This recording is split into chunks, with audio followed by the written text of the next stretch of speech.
duduk, shalom. Apa kabarnya hari ini?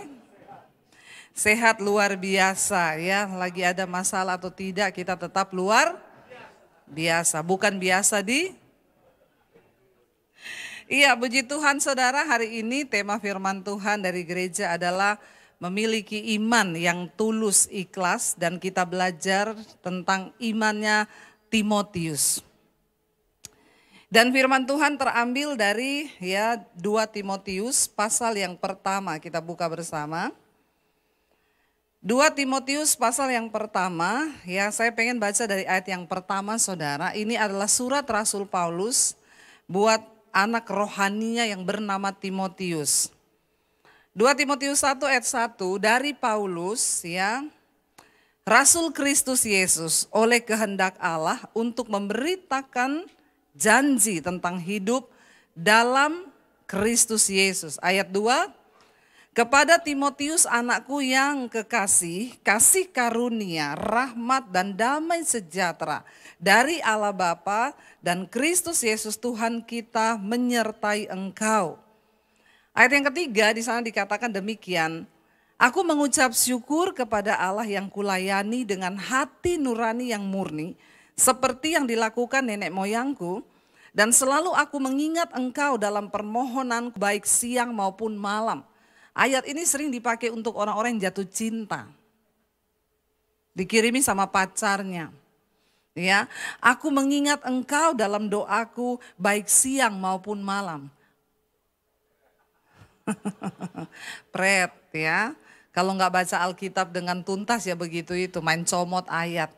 Padahal ini doanya Rasul Paulus buat Timotius Kenapa dia selalu mendukung Timotius dalam doa siang maupun malam? Ayat 4 penyebabnya dia bilang begini.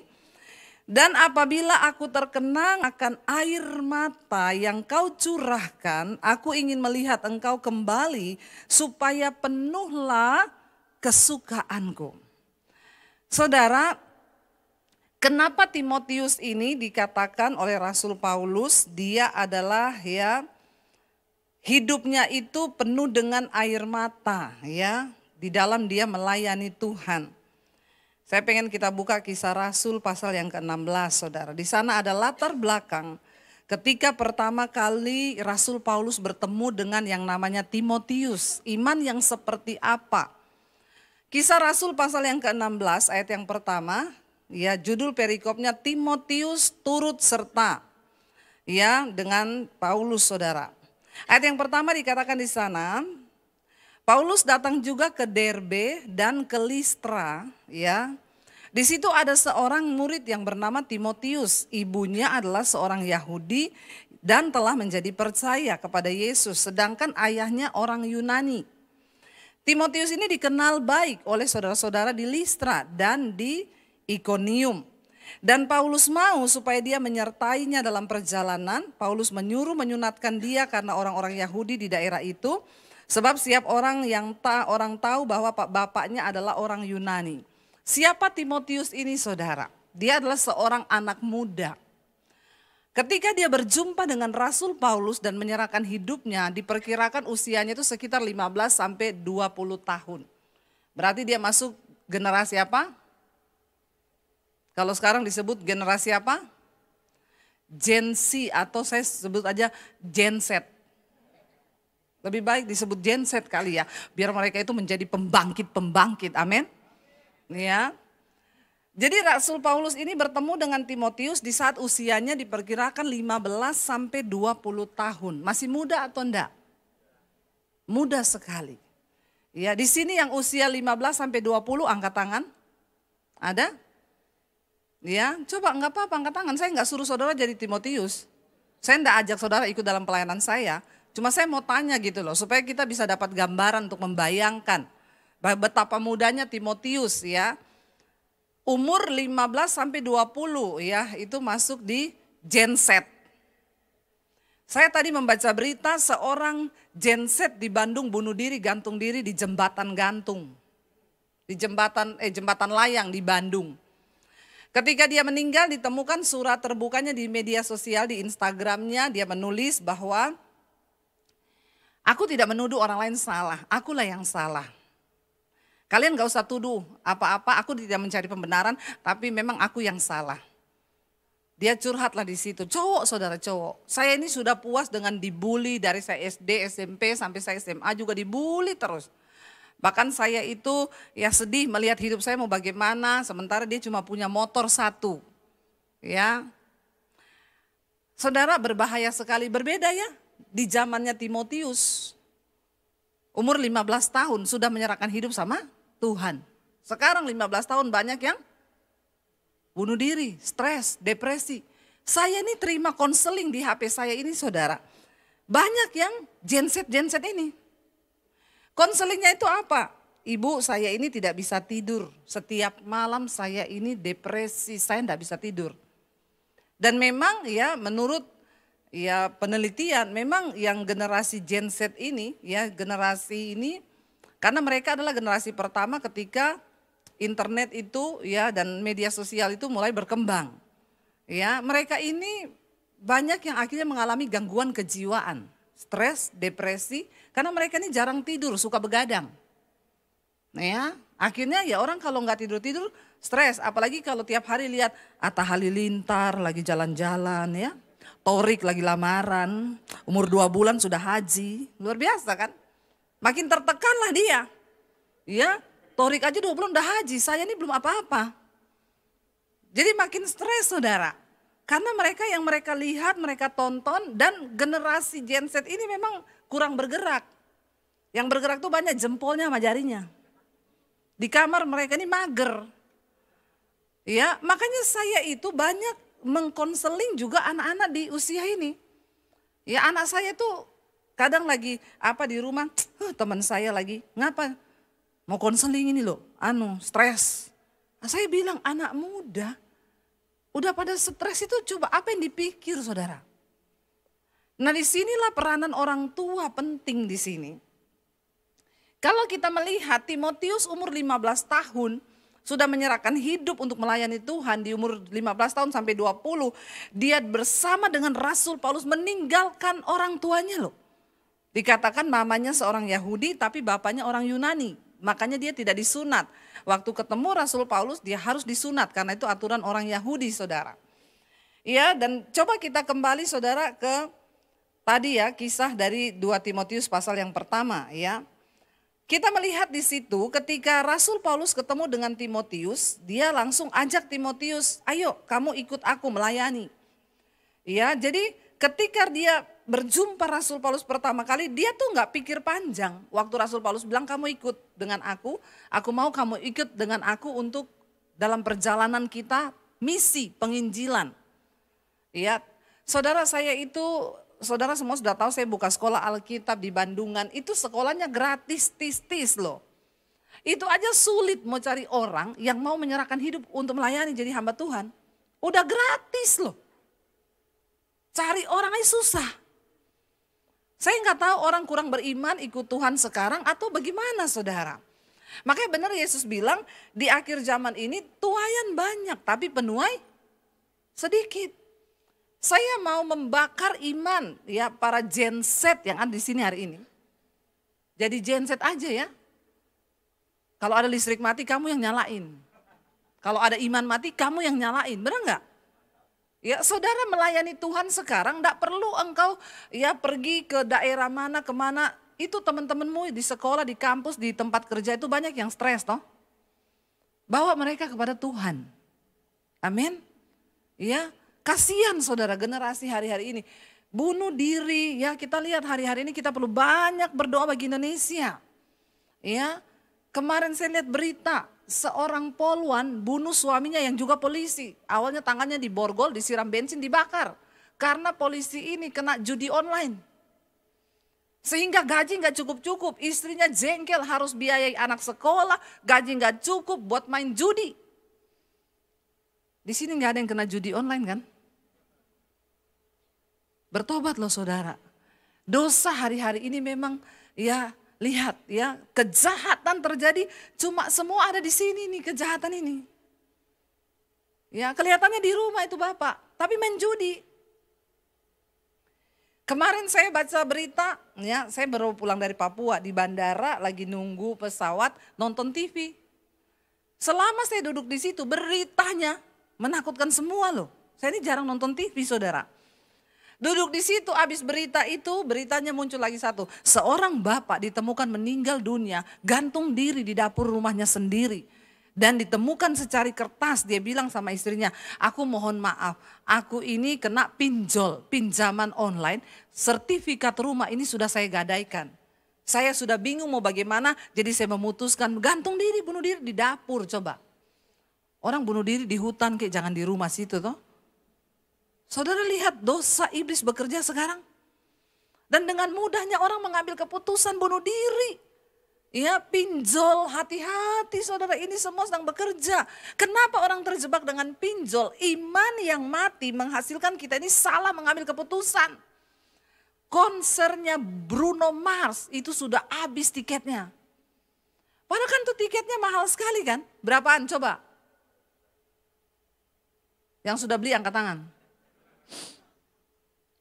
Tidak dilarang saudara nonton kalau kau memang punya kelebihan uang.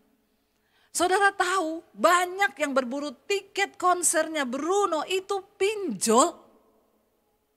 Mereka cari pinjaman online untuk beli tiket nonton konser. Saya dengar ada beberapa anak muda yang minta gaji bulan depannya dibayar sekarang karena dia mau berburu tiket konser. 2 juta padahal gajinya 2,5 juta. Dia pakai nonton 2 juta bulan depan, dia harus melanjutkan hidup hanya dengan 500.000. Nanti kalau sudah begitu dia ngapain? Pinjol. Kalau sudah dipermalukan malu, tinggal gantung diri lagi di jembatan kan, di jembatan sana. Ngeri nih dosa ini bekerja memang saudara di akhir zaman, ingat baik-baik. Setan tahu waktu ini adalah waktu-waktu yang singkat. Makanya setan juga bekerja keras, setan juga menuai hari-hari ini. Kalau saudara tidak mau jadi penuai, maka setan bekerja untuk menuai jiwa. Karena ini terjadi peperangan. Setan gak mau orang diselamatkan dibawa kepada nama Yesus. Dia mau orang sebanyak mungkin masuk dalam Saudara bisa bayangkan beli tiket konser dari hasil pinjol, dari hasil gaji bulan depan minta dibayar sekarang kasbon. Goblok gak?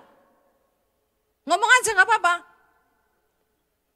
Ya Alkitab bilang, Yesus bilang bodoh, kamu itu bodoh. Sehingga terjadi persoalan pertikaian di dalam hidup. Ya iman yang lagi tidak hidup saudara dengan keadaan zaman sekarang ini. Saya melihat saudara, ini setan bekerja begitu luar biasa. Ya bayangkan loh, ada nggak orang pinjol ngasih persembahan atau nolongi orang? Nggak ada, buat nonton konser. Hutang saudara. Ya, aduh ya ini... Ayo orang tua, kita punya andil ya gereja ini tema adalah keluarga yang bersatu dalam kesatuan itu akan membawa iman yang berkemenangan di dalam Tuhan. Tidak ada orang lain yang bisa pantau anakmu, tidak ada orang lain yang bisa pantau. Ayo kita sama-sama di dalam keluarga. Saling menegur anak dengan orang tua. Nasihati mereka. Saya itu tiap hari ngomong sama anak saya. Ingat, hormati Tuhan. Hormati Tuhan. Selama mami hidup, sampai satu saat mami sudah mati. Cuma satu pesannya mami, kalian harus hidup menghormati Tuhan. Karena waktu kamu menghormati Tuhan, Tuhan akan beserta denganmu. Zaman yang sudah begini saudara. Tidak ada jaminan bagi kita selain kita hidup menghormati Tuhan. Amin. Ya, anak-anak muda punya iman yang tulus kepada Tuhan. Ya, mengerikan bangsa ini kita perlu sungguh-sungguh berdoa buat Indonesia. Ya, berita demi berita yang sangat-sangat, aduh saudara, berita-berita itu ini terjadi dan saya selalu bilang ini di Indonesia loh terjadinya, ini di Indonesia. Istri bakar suami, istri bunuh suami. Ini kan kesetanan semua. Dan banyak terjadi hari-hari ini penyebabnya adalah uang saudara. Waktu kau kehilangan iman, ya maka uang akan menguasai hidupmu sehingga kita ini masuk dalam kebinasaan. Yang namanya anak-anak muda sekarang juga banyak Mereka ini kurang punya daya juang yang tinggi ya. Makanya orang tua juga harus ya didik anak-anak kita. Jangan apa-apa dituruti, apa-apa dituruti. Seorang dosen berkata, ya psikolog berkata, memang Gen Z ini agak susah. Mereka dikerasin salah, diikuti juga salah, dimengertiin juga salah. Ya, itu yang bunuh diri tadi. Dia tulis ya, soalnya papasnya itu juga tidak ada perhatian sama dia. Makanya di komen orang-orang, lalu minta perhatian bapakmu aja punya pergumulan sendiri. Dia cari duit buat keluarga juga udah susah. Bagaimana kita punya iman yang tulus kepada Tuhan, jangan jadikan alasan apapun untuk engkau hidup di dalam dosa. Amin. Hari-hari ini jangan saudara, rapuh iman anak-anak. Mereka tidak percaya Tuhan, tidak berharap kepada Tuhan. Ya, saya selalu mendorong anak-anak muda, mendorong anak-anak saya, ayo cari Tuhan. Cari Tuhan. Ya, kita keadaan zaman ke depan semakin tidak menentu. Apalagi ada anak-anak muda saudara sekarang tidak mau bekerja dapat duit, ya jual diri. Ya, semakin gila sekarang ani-ani itu bekerja. Para pelakor, ya. Saya tuh loh sama suami saya di bandara. Duduk lagi ngopi nunggu pesawat, anak ani-ani datang di depan, duduk di depan suami saya, pakai rok mini, angkat kaki begini, pahanya dibuka biar suami saya lihat. Rasanya saya mau berdiri, mau saya jambak rambutnya. Mau saya tengking dalam nama Yesus, roh najis, roh sinah keluar. Memang sengaja saudara, memang sengaja. Ya, bapak-bapak hati-hati kau. Untung suami saya peka, sebelum saya melirik dia berdiri, dia belakangi tuh ani-ani begini. Amin bapak-bapak. Ya, jangan kau merasa imanmu kuat. Roh memang penurut tapi daging bahaya sekarang. Ya, bapak-bapak hati-hati karena aduh semakin banyak loh mereka itu bertebaran dan banyak orang Kristen. Ya, pakai baju sudah nggak karu-karuan, cuma pakai BH sama daleman begitu di mall. Tolong ya orang Kristen, kalau anakmu ada yang begitu tegur anakmu. Ya, sebagai orang tua jangan biarkan mereka itu memamerkan karena memang yang dia jual diri. Jadi iman yang seperti apa yang hari ini ada di kalangan orang Kristen? Ya, janganlah kita ini memang dunia akan semakin gila, tapi kita jangan ikut-ikutan gila. Ya, gara-gara media semua pada lihat di situ. Ya, nanti kalau sudah dapat apartemen, mobil, bikin status independent woman. Pret lu. Ya, pret. Saudara ayo ya kita berjuang dengan iman yang tulus di hadapan Tuhan. Saya cuma mau bilang, Yesus itu akan segera datang. Saya nggak mau nipu-nipu, saya nggak mau menakut-takut saudara ya. Karena kemarin ada yang ramalkan kiamat toh, tanggal 29 toh. Saya tapi tak tunggu-tunggu, saya di Danau Sentani kemarin di Papua ya. Kalau kiamat ini, wah kita pas lagi di sini pengangkatan toh. Saya di pesawat, saya tunggu pengangkatan kok belum ada ya. Apa cuma di Jakarta yang sudah terjadi pengangkatan?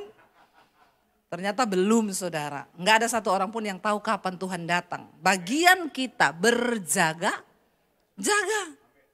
Jangan sampai kita tertinggal, kebinasaan kekal. Ya, Alkitab bilang kalau orang berkata damai, aman, ya maka disitulah Tuhan datang. Mari kita berjaga-jaga dalam iman ya.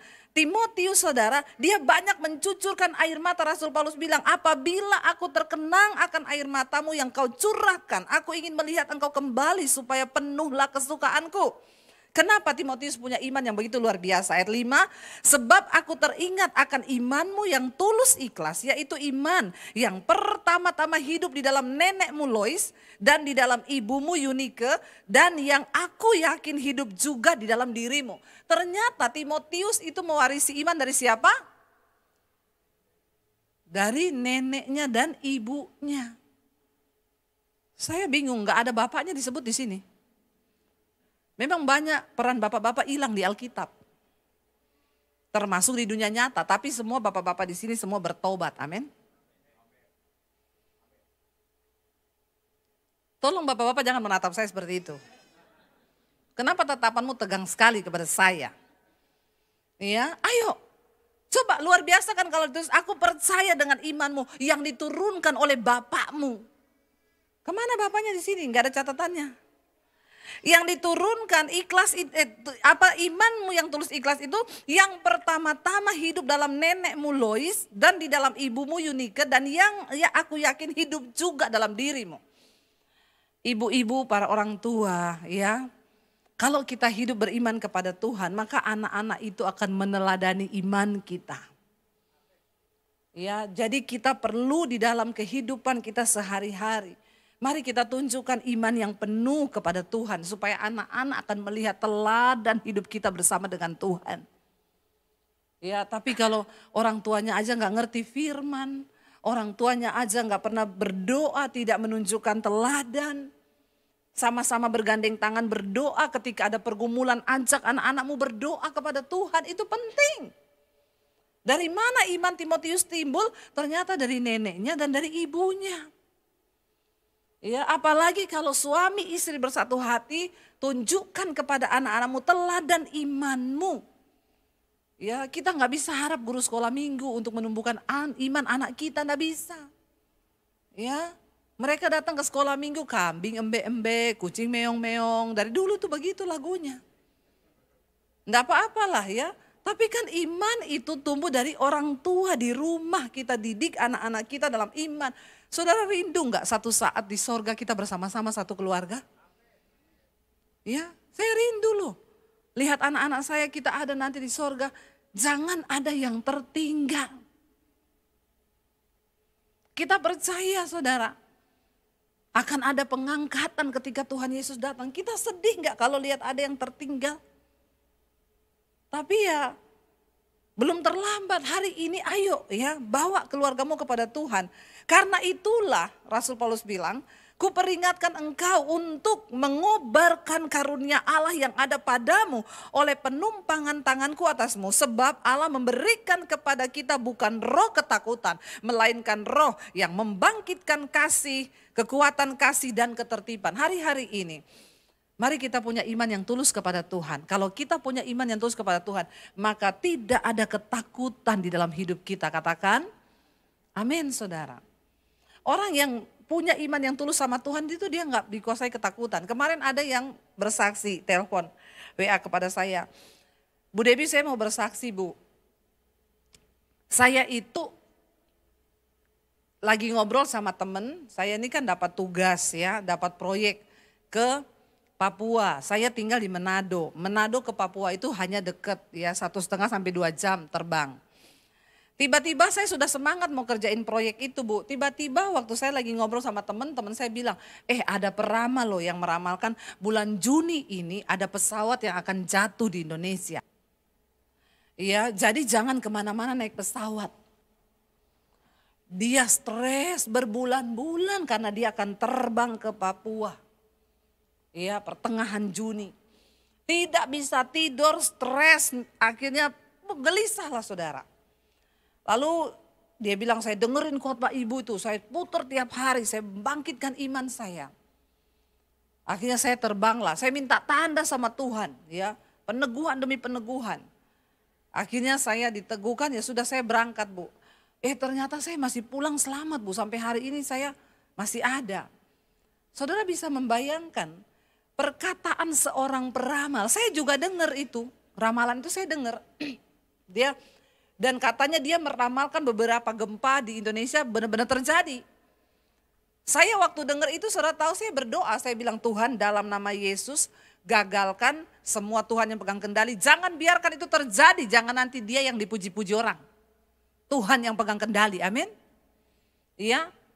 Jadi kita harus berdoa saudara ya, karena hari-hari ini setan juga mempromosikan diri dan kuasanya sehingga banyak orang akan tertipu.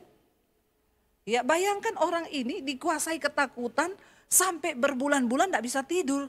Dia terbang masih bulan Juni itu dari berapa bulan lalu saudara, hampir dia membatalkan proyek pekerjaannya. Saya bilang kalau kamu dikuasai ketakutan itu kan berarti nggak ada iman. Kita kan mau naik pesawat ya sudahlah ya, kita percaya hidup mati kita di tangan Tuhan. Kalau memang sudah waktunya, enggak usah naik pesawat, di rumah aja bisa mati. lagi tidur juga bisa mati.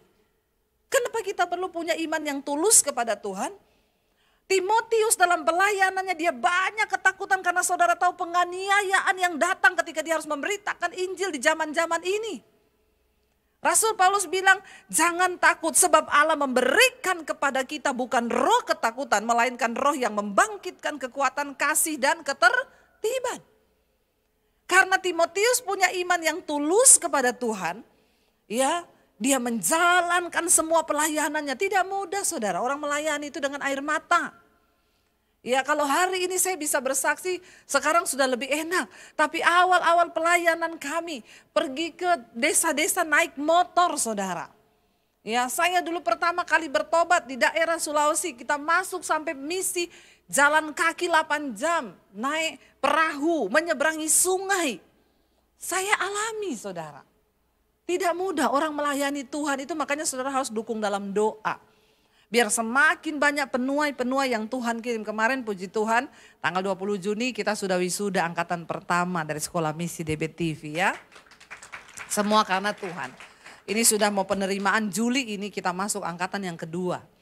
Tapi saya bersyukur masih tetap ada yang mau menyerahkan hidup bagi Tuhan. Ya, saya percaya saudara, tuayan ini sekarang menguning. Bukan hanya kepada kita dipanggil menjadi iman, punya iman yang tulus mencintai Tuhan. Tapi saudara juga hari-hari ini dipanggil oleh Tuhan. Saya kemarin pelayanan di Makassar. Saya ketemu sama satu orang cici, dia punya salon. Dia cerita sama saya agak cerewet. Bu, saya ini memang tidak sekolah Alkitab. Dan saya jadi pendeta, saya punya salon ibu. Dede, tapi tahu adik. Saya di salon tiap hari layani itu orang-orang bu.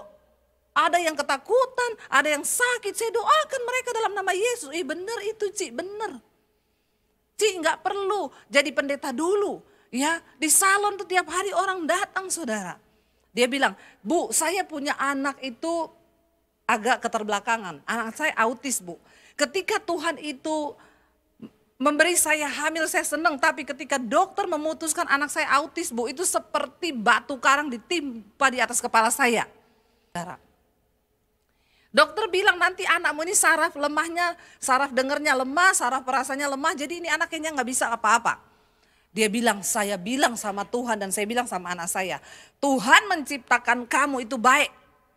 Tidak ada tidak bisa apa-apa. Saya didik anak saya bu dengan disiplin. Saya tidak pakai itu ilmu parenting itu. Karena ilmu parenting itu menyesatkan. Ya enggak boleh dimarah anak, enggak boleh gini. Dia bilang orang-orang datang ke salon saya lihat saya didik anak saya. Mereka bilang kejam banget kamu. Saya suruh dia cuci rambut pak customer yang datang. Cuci. Enggak bisa mak. Cuci kamu bisa. Dicubit anaknya saudara. Dengan berurai air mata dia keramas rambutnya orang. Sekarang anaknya bisa potong, bisa ngecat, bisa keramas. Bisa semuanya. Siapa bilang tidak bisa? Ya, jangan ikuti itu ilmu parenting. Makanya banyak ini generasi sekarang jadi rusak. Nggak boleh bilang jangan, ya anak nakal, nggak apa-apa. It's okay. Ya jangan saudara. Ya didik, Tuhan aja mendidik orang pakai rotan kok. Alkitab bilang kalau kau menjauhkan anakmu dari rotan, kau lihat masa tuamu, dia akan menyusahkan engkau. Tapi ketika engkau didik anakmu, ya kasih tahu. Yang mau punya cucu bilang sama anakmu, jangan kau ikuti itu parenting itu. Ya, anak dibiarin aja nakal. Ya, anak saya bilang nanti kalau aku punya anak tak titipi mami ya, titip sini. Ya, saya didik anakmu itu. Ya, jadi enggak ada anak kurang ajar, semua bisa. Dia bilang sama saya, anak saya bu dokter bilang nggak bisa apa-apa, autis. Jadi sekarang dia layani orang-orang tua yang punya anak autis. Dia bilang karena ketika orang punya anak autis dia sayang-sayang. Kasihan anakku ini enggak bisa apa-apa. Maka jadilah dia enggak bisa apa-apa. Tapi dia bilang tidak, kamu bisa. Anak itu bercucuran air mata. Mau keramas enggak bisa. Bisa, cepat keramas, bisa. Bisa loh. Saya ketemu kemarin di sana anaknya. Shalom Ibu Debbie, saya suka nonton khotbah Ibu di YouTube. Loh, ya normal saudara. Walaupun dokter bilang dia enggak bisa apa-apa. Dia bilang saya percaya dengan iman, selalu saya perkatakan sama anak saya, Tuhan menciptakan kau itu baik. Kau baik, segala kebaikan ada dalam hidupmu. Ayo saudara, ya Ada hal-hal supranatural yang sanggup Tuhan kerjakan dalam hidup kita ketika ada iman yang sungguh-sungguh kepada Tuhan. Amin. Timotius, dia melayani banyak saudara dengan air mata. Makanya Rasul Paulus bilang jangan takut. Tuhan tidak memberikan kepada kita roh ketakutan. Ya, jangan ada di antara saudara yang hari-hari ini dikuasai oleh ketakutan. Jangan mau saudara, jangan izinkan. Perkatakan kami akan berdiri ya dengan iman yang teguh kepada Tuhan. Apapun yang terjadi dengan hidup ini, kita mau tetap mencintai dan mengasihi Tuhan. Amin. Bahkan jangan hanya begitu, ayo kita ini pakai hidup kita sebagai penuai-penuai di hari-hari yang terakhir. Saudara, kita berlomba karena kalau sudah mati kita nggak bisa apa-apa lagi. Jadi janganlah malu, ayat 8 Rasul Paulus bilang kepada Timotius, jangan malu bersaksi tentang Tuhan kita. Dan janganlah malu karena aku ini seorang hukuman. Karena Kristus melainkan ikutlah menderita bagi Injilnya oleh kekuatan Allah. Orang yang punya iman yang tulus sama Tuhan, dia rela dan siap untuk menderita. Hadapi semua perjalanan hidup kita saudara, hadapi proses hidupmu. Karena semua penderitaan itu ada time limitnya. Dan di balik semua penderitaan kita, Tuhan sedang bekerja untuk mendatangkan kemuliaan bagi hidup kita. Amin saudara. Ya, jadi jangan takut hadapi hidup ini. Jangan punya iman yang sedikit-dikit mau bunuh diri, dikit-dikit ya mau ke psikiater. Saya kemarin layani, ada anak Gen Z juga. Sudah menikah tapi. Dia itu berkata, dia sudah punya anak 2. Cewek, tapi dia pengen punya anak cowok. Lalu akhirnya program ke dokter supaya bisa hamil lagi. Ketika program dia minum obat dokter, dia stres, depresi, tidak bisa tidur tiap malam.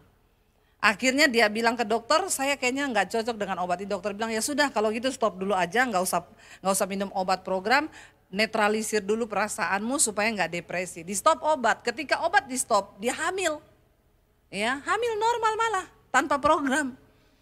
Begitu hamil dia senang, dia imani anak ini laki-laki. Ternyata waktu sudah usia bisa dicek kelaminnya, dokter menyatakan anak itu perempuan. Dia mau gila saudara. Dia telepon saya sambil nangis, dia bilang, "Ibu, kenapa Tuhan menghukum saya begini? Loh kenapa Tuhan menghukum kamu? Kenapa dia kasih saya anak cewek lagi?" Itulah saudara manusia itu ya.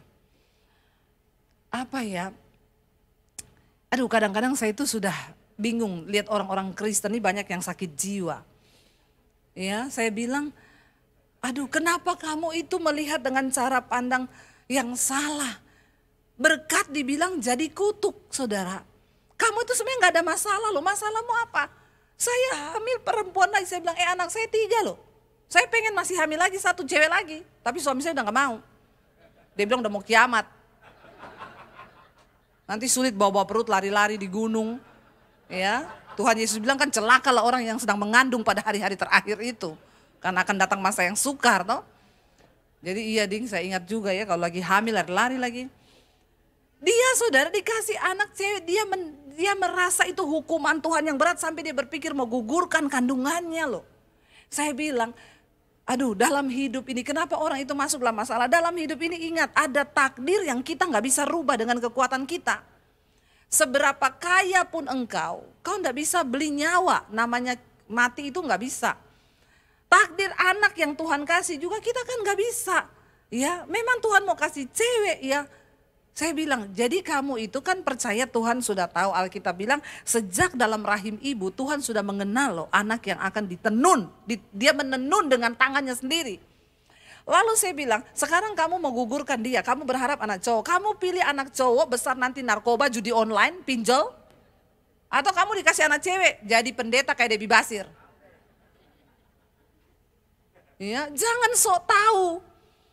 Dan dia merasa dia paling tertekan, dia merasa dia paling, saya bilang masalahmu tuh apa? Kamu tuh harusnya bersuka cita dengan anak yang dalam kandunganmu. Dia tertekan, kenapa Tuhan menghukum aku Bu? Bayangkan loh saudara, banyak orang ternyata mendekati sakit jiwa. Karena semua dalam hidup ini dia pengen rubah sesuai dengan yang dia mau. Berdoa saudara, jangan hanya minta Tuhan ubah keadaanmu, tapi minta Tuhan ubah hati dan cara pandangmu. Amin. Supaya kau gak jadi gila. Sebab orang kalau cara pandang dan hatinya gak dirubah, berkat Tuhan bisa dianggap kutuk loh. Malah kutuk, terbalik dia bisa anggap jadi itu berkat. Sekali-kali berdoa, jangan minta Tuhan terus rubah keadaanmu. Iya. Jangan minta terus rubah proses yang sedang kau alami. Tuhan, aku tahu aku sedang menghadapi proses ini. Aku berdoa hari ini, jangan ubah proses ini. Sebelum engkau mengubah hatiku dan cara pandangku. Ketika kita punya cara pandang yang benar, bahkan kutuk itu bisa menjadi berkat saudara. Penderitaan bisa menjadi sukacita bagi kita ketika kita mengerti dengan cara pandangnya Tuhan. Sebaliknya, kalau kau tidak punya cara pandang Tuhan, ya, kutuk yang sesungguhnya bisa kau anggap berkat. Karena jalan kita itu berbeda dengan jalan Tuhan. Pikiran kita itu berbeda dengan pikiran Tuhan. Mari kita sedang ada di hari-hari terakhir. Tolong saudara, saya ini khotbah sampai berkeringat loh. Jangan bilang saya tidak mengingatkan saudara. Tugas kita hamba-hamba Tuhan hari-hari ini mengingatkan kenapa kita sedang berpacu dengan waktu yang begitu cepat. Tuhan akan segera datang kembali. Apakah ada iman dia temui di dunia ini? Yesus bilang. Yesus berkata, cuma satu yang dia tanya, kalau aku datang kembali ke dunia ini, adakah iman? Masih aku dapati. Karena memang akan banyak orang yang pada akhirnya mundur meninggalkan Tuhan. Hanya karena persoalan, tekanan, dan pergumulan hidup. Kita belajar, saudara tahu Timotius. Dia terus memberitakan Injil. Dia pergi untuk memberitakan nama Yesus. Dia menderita bagi Kristus.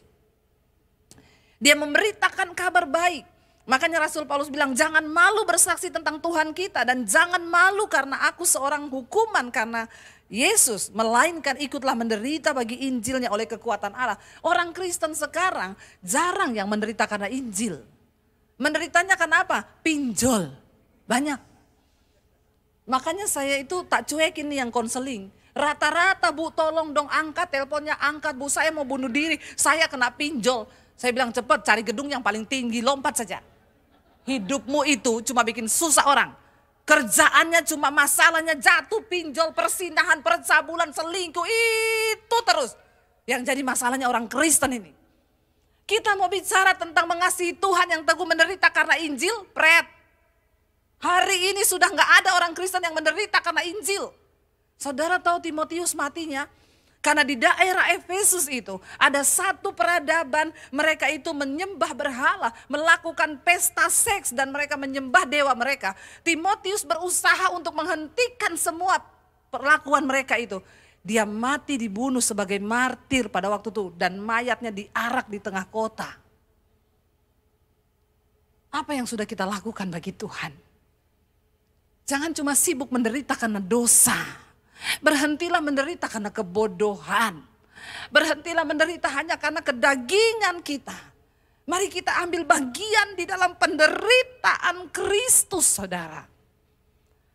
Mari saudara, ya, matikan daging kita. Melayani Tuhan itu berat, memang tidak enak. Di saat saya kemarin sakit mau berangkat ke Papua, demam, saya rasanya mau batalin itu acara. Terbang ke Papua itu jauh saudara, 5 jam lebih kayak pergi ke Australia kita dari Bali. Kayak pergi ke Jepang. Rasanya mau saya batalin, saya badannya lagi ndak enak. Tapi pelayanan itu apa? Suami saya bilang semangat, saya semangat. Jiwa-jiwa udah tunggu kamu di sana. Ya, ayo kita melayani Tuhan, semangat. Ya, memang harus ada daging yang dikorbankan. Jangan cuma menderita karena kedaginganmu saudara, tapi kita korbankan daging untuk Tuhan. Jangan malu bersaksi tentang Tuhan. Hari-hari ini jadilah penuai. Siapa yang akan menerima mahkota di surga? Mereka yang membawa jiwa kepada Kristus. Amin. Ya. Lalu saudara dikatakan ayat 9, karena dialah yang menyelamatkan kita dan memanggil kita dengan panggilan kudus. Bukan berdasarkan perbuatan kita, melainkan berdasarkan maksud dan kasih karunia-Nya sendiri. Yang telah dikaruniakan kepada kita dalam Kristus Yesus sebelum permulaan zaman. Dan yang sekarang dinyatakan oleh kedatangan juru selamat kita Yesus Kristus dan oleh Injil telah mematahkan kuasa maut dan mendatangkan hidup yang tidak binasa. Untuk Injil inilah aku telah ditetapkan sebagai pemberita, sebagai rasul dan sebagai guru. Itulah sebabnya aku menderita semuanya ini. Tetapi aku tidak malu karena aku tahu kepada siapa aku percaya. Dan aku yakin bahwa dia berkuasa memeliharakan apa yang telah dipercayakannya kepadaku hingga pada hari Tuhan. Berapa banyak di antara saudara yang siap menanti kedatangan Tuhan?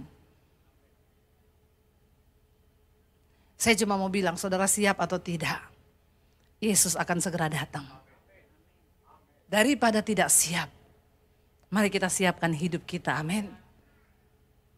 Saya undang para imam musik maju ke depan. Kita mau katakan di hadapan Tuhan. Kami tahu Tuhan tak terbatas kuasa-Mu, tak terduga cara-Mu dalam hidup kami. Seringkali memang ada kelemahan dari hidup kami Tuhan. Tapi kami percaya Engkau terus menguatkan kami. Tuhan tolong kuatkan setiap kami menjelang hari-hari terakhir ini agar kami punya iman yang tulus mengasihi Tuhan sungguh-sungguh seperti Timotius. Mari bangkit berdiri saudara. Kami tahu kami menyembah Tuhan yang tidak terbatas. Ampuni segala ketakutan kami, kekhawatiran kami, bahkan dosa-dosa kami. Tuhan, di hari-hari ini bahwa kami punya iman yang teguh, yang tulus kepada Tuhan. Kami belajar dari seorang anak muda Timotius di dalam Alkitab. Dia menyerahkan seluruh hidupnya Tuhan bagi pemberitaan Injil, menjadi hamba Tuhan. Kami mungkin tidak bisa menyerahkan seluruh waktu dan hidup kami. Tapi beri kami keberanian untuk bersaksi tentang nama Yesus. Di hari-hari terakhir ini, kami rindu mempersembahkan jiwa-jiwa Tuhan bagi-Mu. Hamba berdoa Tuhan bagi setiap kami yang hadir hari ini. Kami mau memulai itu setidaknya dalam keluarga kami. Kami saling mengingatkan akan kebenaran kepada anak-anak kami, suami, istri, keluarga kami. Beri kemampuan dan roh keberanian, taruh di mulut kami perkataan Kristus itu. Kalau masih banyak yang terikat dengan dosa-dosa, akan merdekakan setiap kami hari-hari ini. Kami sedang ada di waktu-waktu penantian Engkau datang menjemput gereja-Mu yang kudus Tuhan. Kami tidak ingin tertinggal, hamba Tuhan Engkau sudah pakai hamba untuk mengingatkan umat-Mu, gereja-Mu hari-hari ini. Tuhan terus ingatkan, peringatkan umat-Ku untuk sungguh-sungguh berjaga-jaga hari-hari ini. Karena hanya sekejap mata ketika Tuhan datang. Mari terus berjaga-jaga saudara. Terus berjaga-jaga di waktu-waktu ini. Persembahkan hidup yang terbaik, waktu yang terbaik. Karena Yesus berjanji akan datang menjemput umatnya yang kudus dan layak. Kita ada di tengah zaman yang semakin tidak menentu. Dunia yang terus berubah. Tapi kami tahu satu hal, firman Tuhan tidak pernah berubah. Hari-hari ini Tuhan beri kekuatan yang sedang menghadapi proses, yang sedang menghadapi tekanan hidup. Kami tidak mau menyerah Tuhan, apalagi bunuh diri karena itu bukan jalan keluar, itu kebinasaan kekal.